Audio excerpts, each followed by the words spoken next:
Good morning, good afternoon, good evening, wherever you are, and welcome to another episode of Electric Air Mobility.news. And today we're going to look at something that we're hearing a little bit more often than usual, especially the last 6 months or so. And it's how a lot of new vertiport companies are saying that they're basically going to convert heliports into vertiports. Not so fast. My name is Nicholas Zart. I am the founder and CEO of Electric Air Mobility, and we are a consulting firm to help you basically build vertiport infrastructure and energy resources to match all of this together. And that means terminals, vertipads, energy, but also UTM, ATM, and everything that wraps it all together into a coherent ecosystem platform. And the way I've been doing this is I've been in the electric mobility industry for the last 20 years or so. And in 2014, a decade ago, I switched over to electric air mobility. That's how we called it back then, until NASA decided to call it advanced air mobility. And by the way, in Europe, they call it innovative air mobility. And what I did over the last 10 years is for the last 20 years, basically, I've been a consultant and a journalist, and the last 10 years specifically inside of electric air aviation or electric air mobility.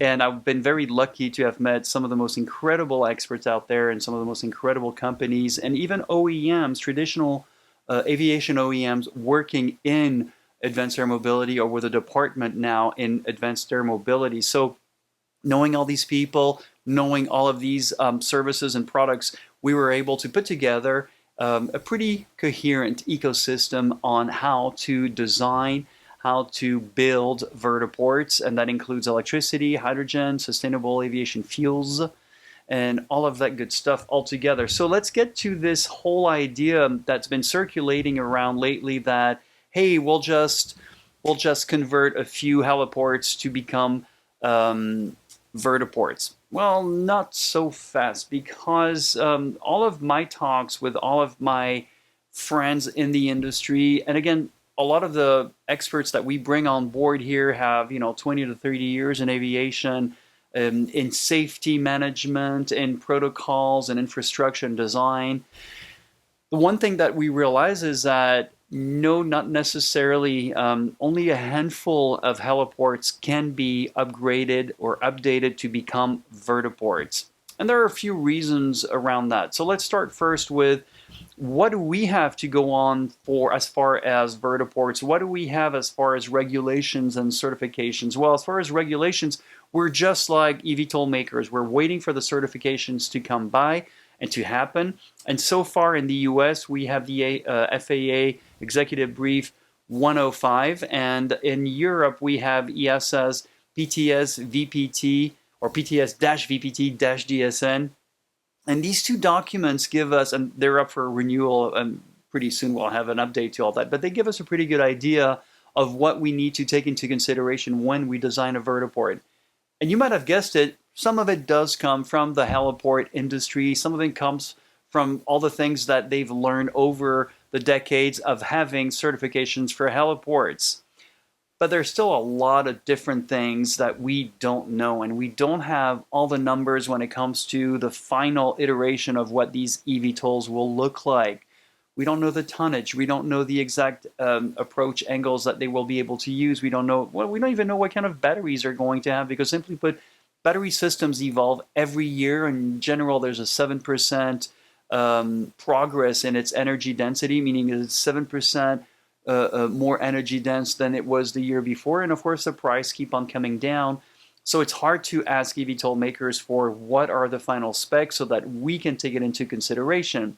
So I'll give you also one huge big red flag, is that we have the crash landing measures for a helipad, and that's where a helicopter comes in and lands. And we know what the crash certifications need to be in terms of tonnage for these helipads. We can't have them for vertipads because, well, again, we don't have all the information. So the only thing we can do is we can take the heaviest of what we know so far in terms of eVTOLs, and make sure that our vertipads can handle a crash landing just the same way that a helicopter would be able to crash land on a helipad. So it's kind of a way of looking at, best case scenario, worst case scenario in the helicopter industry and the heliport industry, and what do we do on the vertiport industry, extrapolating with that equation. So we're pretty sure that so far our vertipads can handle crash landings from eVTOLs. Sounds crazy? That's pretty much how how the whole industry functions, really. But the whole idea of what we're trying to do is, we need to first think about how can we embrace all these things, how can we bring all of these different strategies into our initial designs, which means you're spending pennies on the dollars today instead of double-digit dollars tomorrow. So over the next 5 years, as more data comes in into the FAA and EASA and all other international aviation governing bodies, we'll be able to have a much more finer words and finer numbers on what these ratings will look like when it comes to vertipads. But so far, we're not expecting it right now or even by next year.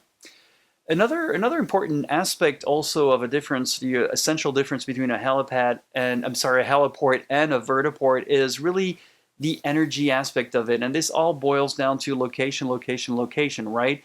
Vertiports are really aiming to become mass commuter mobility hubs, right? But in order to do that, there's also a few things that are not present currently on heliports, and that's electricity and hydrogen. So we're adding those two other energy sources, or sources they are, because we most likely won't be able to making them over there locally. So we have to take into consideration enough room for charging stations, enough rooms for battery storage management, enough room for hydrogen production, enough room for hydrogen storage, and of course all of it making sure we have the right brain power to analyze our needs and make sure we have enough for the following days, and plus some more. So there's also an AI aspect to it. And as you can imagine, that currently is not present on heliports. So if you think about it, the difference between upgrading a heliport or building a vertiport from scratch, sometimes it's not so much a financial one, but also a feasibility one. It's physically impossible to make sure that some eVTOLs can land on some heliports and helipads.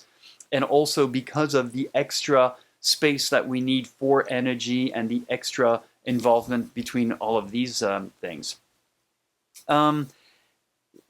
Just going back again, and I'd only give you one aspect of why not all heliports can become vertiports, or many of them, but also just to let you know that these are normal trends in developing technologies, developing industries.